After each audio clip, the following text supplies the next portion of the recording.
Hey y'all, welcome back to my channel. If you're new here, thanks for taking a minute to stop by. If you're returning, thank you as always for just returning and just for supporting me. I truly appreciate it. So y'all, today we're going to be talking about shortages. I know you guys. So we have experienced a lot of shortages over the last couple of years. I know myself, I just started my prepping journey in 2020. So I'm not saying that shortages are new or just started, but for myself, I just became more aware since 2020, more so even over the last year and a half. And I know shortages were a thing before, but I don't think it at this magnitude. I just don't think it was this, running rampant and this prevalent.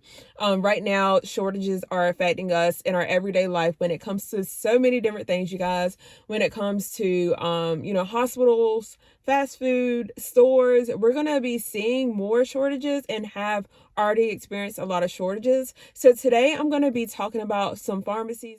This is what's going on. Walmart has decided to close their stores at not their stores, their pharmacies at 7 p.m. They currently stay open until 9 p.m., but they're going to start closing those pharmacies at 7 p.m. And I do believe they already closed at 6 p.m. on Sundays. This is what they said is to provide a better work life for their employees, a better work home life for their employees. And then they also said it was based on the customers as well, so that they, I guess, use some of the customers' input. I don't know how much of this I believe, because Walmart is going to do and say what sounds good. They have a way of doing that.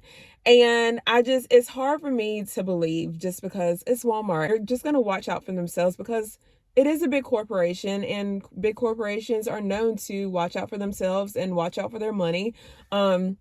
Because that's how they keep money and take all these nice, luxurious and lavish trips while we're up here just, slaving away.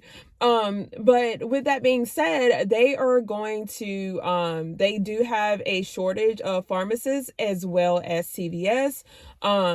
So CVS has shortages, Walgreens has shortages, and there was a pharmacist who actually left after 10 years because she was so burnt out and just being stretched so thin that she was scared that she was going to make a fatal error. And you probably wonder how, what? But you got to remember, when these pharmacists are filling our prescriptions and they're dealing with so many different prescriptions, too much of something or just the wrong combination or just giving the wrong patient and putting it on, the label on, that can be fatal. So rather than her do that and ruin, a family's life and ruin her own life, she decided to step away. So I think that's something that we'll be seeing a lot more of, just because a lot of people are burnt out, especially over the last couple of years. I know healthcare, burnout is real. Burnout is definitely real. So again, Walmart, their reasoning for closing early is just to have a better work-life balance for their employees,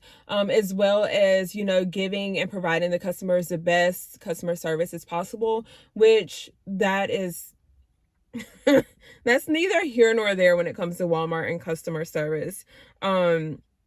Because I feel like that's their answer for everything. I know even with the Walmart app, when the Walmart app revamped, I think, was it last year or the end of 2021?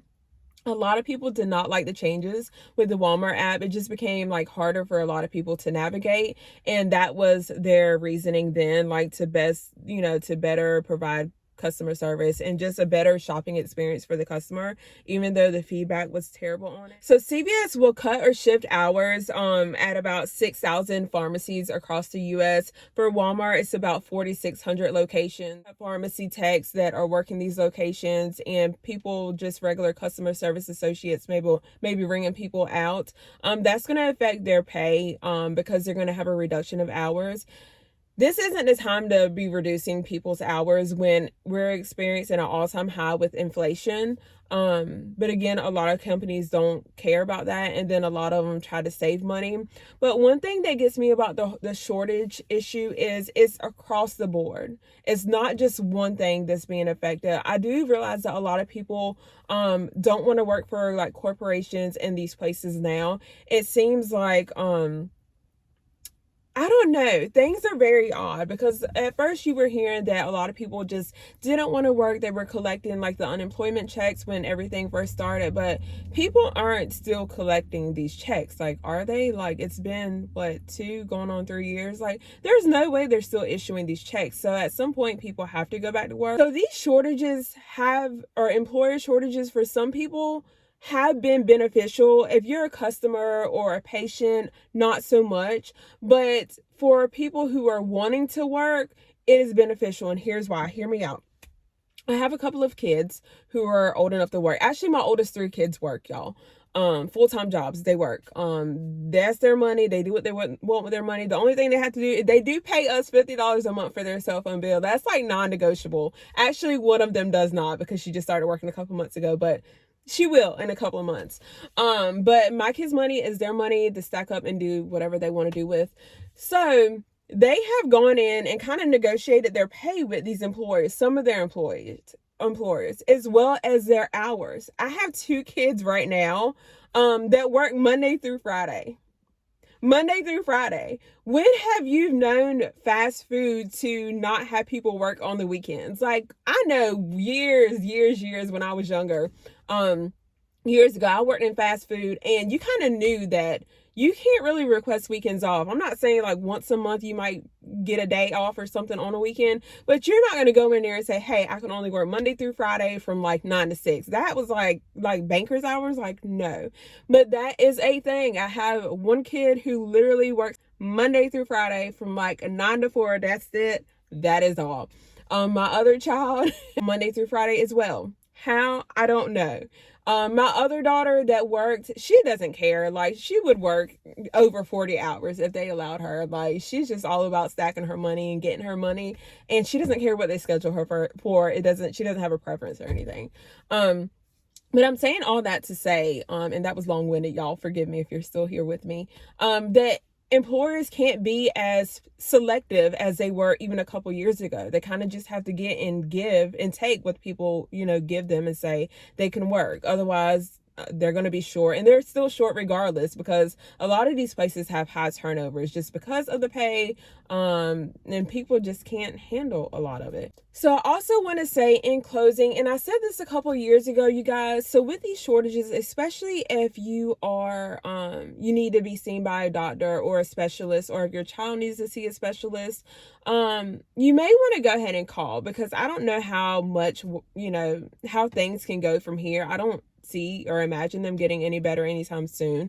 I saw that there was a woman who actually had a child who was diagnosed with ADHD. She didn't feel like that's what the child had, so she was trying to get into a specialist. That specialist is not seeing patients until December of this year. 2023 is the earliest appointment they have for her daughter, and I think she looked like she was like 7 or 8, maybe 8 or 9. So of course she's trying to get help, and she was able to get in somewhere in May. But still, May, like, we're in January, the end of January. That's still a very long time that you're waiting to get in, and people don't always have that time to get in, and that's going to affect not just specialists, but even everyday appointments. That can affect your surgeries if you have any surgeries to get. So just go ahead and schedule your appointments, and make sure you schedule an annual appointment. I know a lot of people don't care to go to the doctor, but I will say that it is good just to get in there and just get your blood work done, and make sure you're healthy, make sure you have no underlying issues. With your pharmacy, just make sure that you can get in there in the store hours that they're open, even though they're closing a couple of hours earlier. Just check your options. A lot of people, or a lot of places, Walmart included, do have delivery services where you can get everything delivered through the mail. So check into that. Don't feel like you're out of luck, especially if you don't have a vehicle to go in store. Don't feel like you're out of luck, or like you have to run around like a chicken with your head cut off because, they close now at 7 versus 9, because there are other options. So y'all, that is the end of the video. I think I have talked y'all's ears off and heads off enough. If you're still here, I truly appreciate it. I will see you guys in the next video. Take care and stay safe.